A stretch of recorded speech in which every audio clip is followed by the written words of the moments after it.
De l'Évangile de Jésus-Christ selon saint Jean. En ce temps-là, il y avait quelqu'un de malade, Lazare de Béthanie, le village de Marie et de Marthe sa sœur. Or Marie était celle qui répandit du parfum sur le Seigneur et lui essuya les pieds avec ses cheveux. C'était son frère Lazare qui était malade. Donc les deux sœurs envoyèrent dire à Jésus, « Seigneur, celui que tu aimes est malade. » En apprenant cela, Jésus dit, « Cette maladie ne conduit pas à la mort, elle est pour la gloire de Dieu, afin que par elle le Fils de Dieu soit glorifié. » Jésus aimait Marthe et sa sœur, ainsi que Lazare.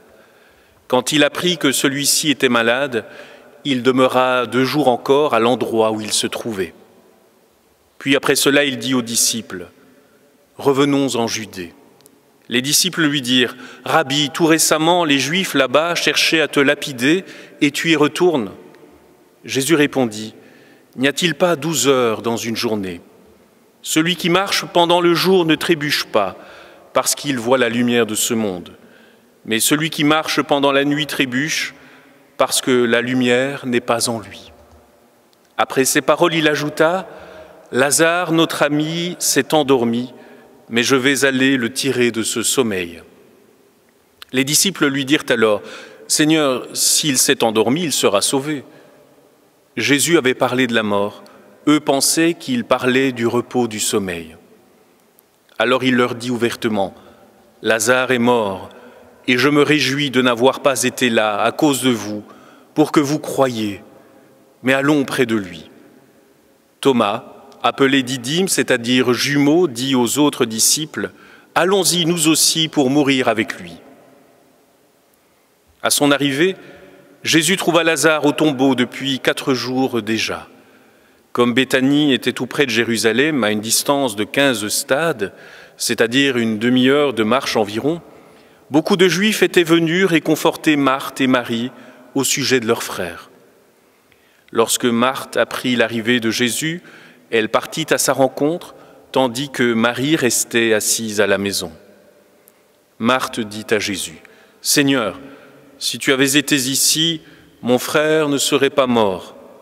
Mais maintenant encore, je le sais, tout ce que tu demanderas à Dieu, Dieu te l'accordera. » Jésus lui dit, « Ton frère ressuscitera. » Marthe reprit, « Je sais qu'il ressuscitera à la résurrection au dernier jour. » Jésus lui dit, « Moi je suis la résurrection et la vie. Celui qui croit en moi, même s'il meurt, vivra. Quiconque vit et croit en moi ne mourra jamais. Crois-tu cela ?» Elle répondit, « Oui Seigneur, je le crois. Tu es le Christ, le Fils de Dieu, tu es celui qui vient dans le monde. » Ayant dit cela, elle partit appeler sa sœur Marie et lui dit tout bas, « Le Maître est là, il t'appelle. » Marie, dès qu'elle l'entendit, se leva rapidement et alla rejoindre Jésus. Il n'était pas encore entré dans le village, mais il se trouvait toujours à l'endroit où Marthe l'avait rencontré. Les Juifs qui étaient à la maison avec Marie et la réconfortaient, la voyant se lever et sortir si vite, la suivèrent. Ils pensaient qu'elle allait au tombeau pour y pleurer. Marie arriva à l'endroit où se trouvait Jésus. Dès qu'elle le vit, elle se jeta à ses pieds et lui dit, « Seigneur, si tu avais été ici, mon frère ne serait pas mort. » Quand il vit qu'elle pleurait et que les Juifs venus avec elle pleuraient aussi, Jésus, en son esprit, fut saisi d'émotion, il fut bouleversé, il demanda, « Où l'avez-vous déposé ?» Ils lui répondirent, « Seigneur, viens et vois. » Alors Jésus se mit à pleurer. Les Juifs disaient, « Voyez comme il l'aimait. » Mais certains d'entre eux dirent, « Lui qui a ouvert les yeux de l'aveugle, ne pouvait-il pas empêcher Lazare de mourir ?» Jésus, repris par l'émotion, arriva au tombeau. C'était une grotte fermée par une pierre. Jésus dit, « Enlevez la pierre. » Marthe, la sœur du défunt, lui dit, « Seigneur, il sent déjà, c'est le 4e jour qu'il est là. » Alors Jésus dit à Marthe, « Ne te l'ai-je pas dit? Si tu crois, tu verras la gloire de Dieu. » On enleva donc la pierre. Alors Jésus leva les yeux au ciel et dit, « Père, je te rends grâce, parce que tu m'as exaucé. Je le savais bien, moi, que tu m'exauces toujours, mais je le dis à cause de la foule qui m'entoure, afin qu'ils croient que c'est toi qui m'as envoyé. » Après cela, il cria d'une voix forte, « Lazare, viens dehors !» Et le mort sortit, les pieds et les mains liés par des bandelettes, le visage enveloppé d'un suaire. Jésus leur dit, « Déliez-le et laissez-le aller. » Beaucoup de Juifs qui étaient venus auprès de Marie et avaient donc vu ce que Jésus avait fait, crurent en lui. C'était la parole de Dieu.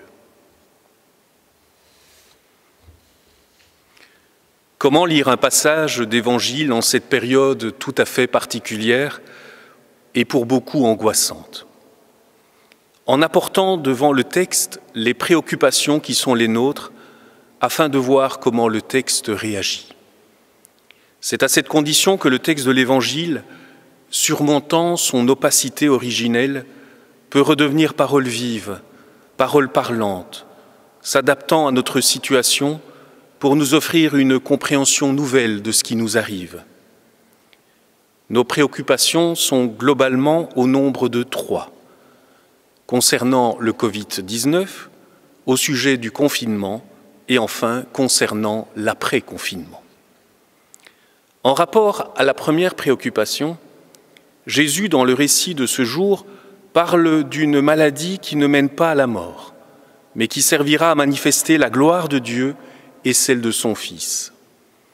Oui, toute maladie ne conduit pas à la mort, à commencer par celle que Jean désigne ici, en grec, asthénia, l'asthénie, cette langueur, cette lassitude qu'on entend dans le mot français neurasthénique, que pour ma part je désigne par le néologisme dévivre, qui signifie non pas mourir, mais cesser de vivre. Le dévivre, telle est cette lassitude insidieuse qui s'accroche à toutes les maladies, particulièrement le Covid-19, mais aussi ce qui se déclare quand manque tout courage de vivre. Le remède au dévivre, la foi, comme le souligne l'Évangile de ce dimanche, mais pas n'importe quelle foi, celle qui espère, c'est-à-dire la foi qui ne se résout jamais à dire « maintenant c'est trop tard ». Sans espérance, on ferme tout. On a tout fermé, ou presque. C'est le confinement.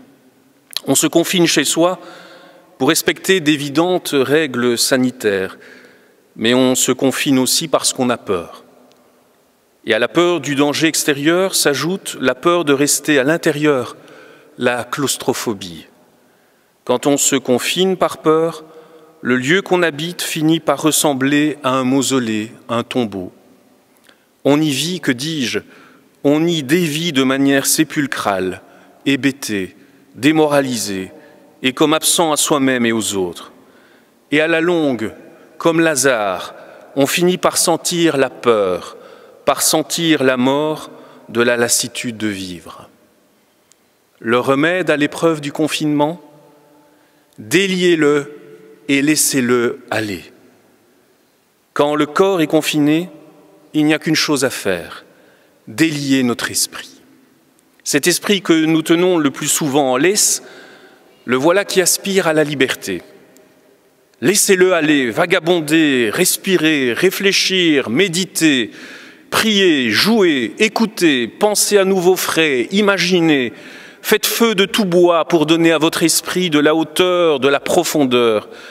N'ayez pas peur de remettre en cause les croyances qui vous paraissaient hier encore évidentes. Déjà, elles ne tiennent plus la route.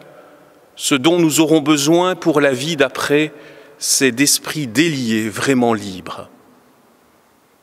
Si le Covid-19 et le confinement qu'il entraîne nous angoissent, c'est parce que nous ne connaissons pas encore la fin de l'histoire. Combien de temps cette épreuve, épuisante pour beaucoup, va-t-elle durer? Et comment sortirons-nous? Différents? Est-ce que cela va changer nos manières de vivre? Allons-nous reprendre nos mauvaises habitudes d'avant? Une chose est possible, assez inattendue en réalité. Quand nous en sortirons, nous serons tous des survivants. Oui, des survivants, comme Lazare. Dans un premier sens, survivre, c'est échapper à la mort. Mais dans un sens beaucoup plus fort, c'est revenir d'entre les morts. C'est de notre vivant résister à la non-vie, échapper au dévivre. Autrement dit, seul un vivant peut revenir d'entre les morts de leur vivant ne peuvent que mourir. Cette vérité nous apprend beaucoup. Quand le temps du confinement sera derrière nous, ce ne sera pas pour reconduire le temps d'avant, mais pour créer le temps d'après, le temps pour une vie plus vraie, une vie vivante, revenue de la mort.